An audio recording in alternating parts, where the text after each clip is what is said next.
আসসালামু আলাইকুম। আমি আজ করব কচু ভেজে ভুনা।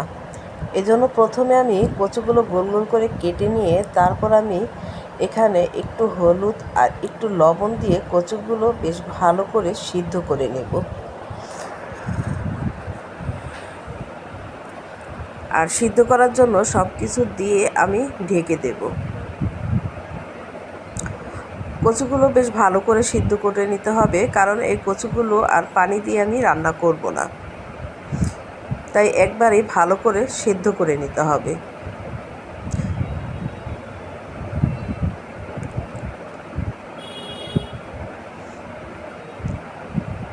এই তো আমার কচুগুলো সিদ্ধ হয়ে গিয়েছে।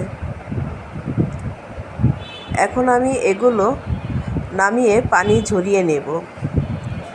তারপর আমি লবণ এবং হলুদ দিয়ে এগুলি মেখে নেব। আর অন্যদিকে আমি চুলায় একটি প্যান দিয়ে তার মধ্যে আস্তে আস্তে কিছু শুকনো মরিচ ভেজে নেব। শুকনো মরিচগুলো খুব আস্তে আস্তে ভেজে নিতে হবে, যাতে ভিতরে খুব ভালো করে হয়ে যায়, আর বেশ কালচে করে ভাজা যাবে না। এবার শুকনো মরিচগুলি আমি উঠিয়ে নেব। এখন আমি এর মধ্যে আরেকটু তেল দিয়ে তারপর আমি এখানে দিয়ে দেব কচুগুলো। আমি কচুগুলো ভেজে নেব।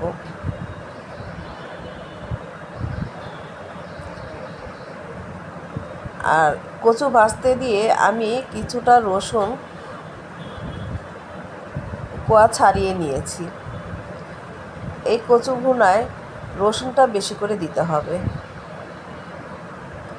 এখন আমি মশলা তৈরি করব। কচুগুলো ওদিক দিয়ে ভাজতে হতে দিয়ে তারপর আমি এখানে শুকনো মরিচগুলো যে ভেজে নিয়েছিলাম সেই শুকনো মরিচগুলো দিয়ে দেব, কিছুটা পেঁয়াজ কুচি আর কিছুটা রসুন। এগুলি সব আমি একসাথে একটি ব্লেন্ডারের জারের মধ্যে দিয়ে আমি ব্লেন্ড করে নেব।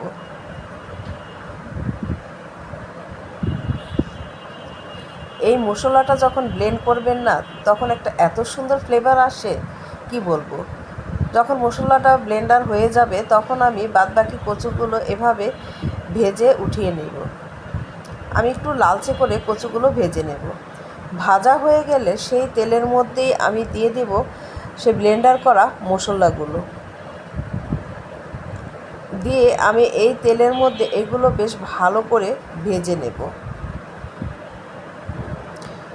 তারপর আমি যে ব্লেন্ডার জারে মশলাগুলো ব্লেন্ড করেছি সেই জারটা ধুয়ে কিছুটা পানি এই মশলার মধ্যে দিয়ে বেশ ভালো করে কষিয়ে নেব। এই মশলাটা বেশ ভালো করে কষাতে হবে।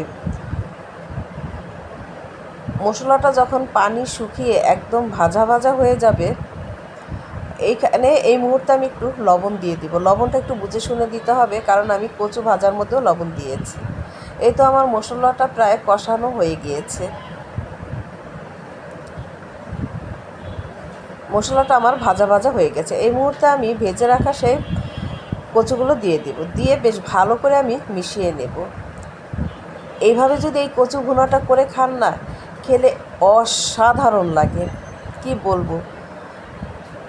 তখন এই কচু ভাজা ছাড়া অন্য কোনো কিছু দিয়ে ভাত খেতে ইচ্ছে করবে না। এভাবে একবার করে খেয়ে দেখবেন। কেমন লাগলো আমার এই রেসিপিটা? যদি ভালো লেগে থাকে লাইক কমেন্ট শেয়ার করে দিবেন, আর আমার এই চ্যানেলটাকে সাবস্ক্রাইব করে দিবেন। সবার জন্য রইল অসংখ্য অসংখ্য দোয়া এবং ভালোবাসা। ধন্যবাদ সবাইকে।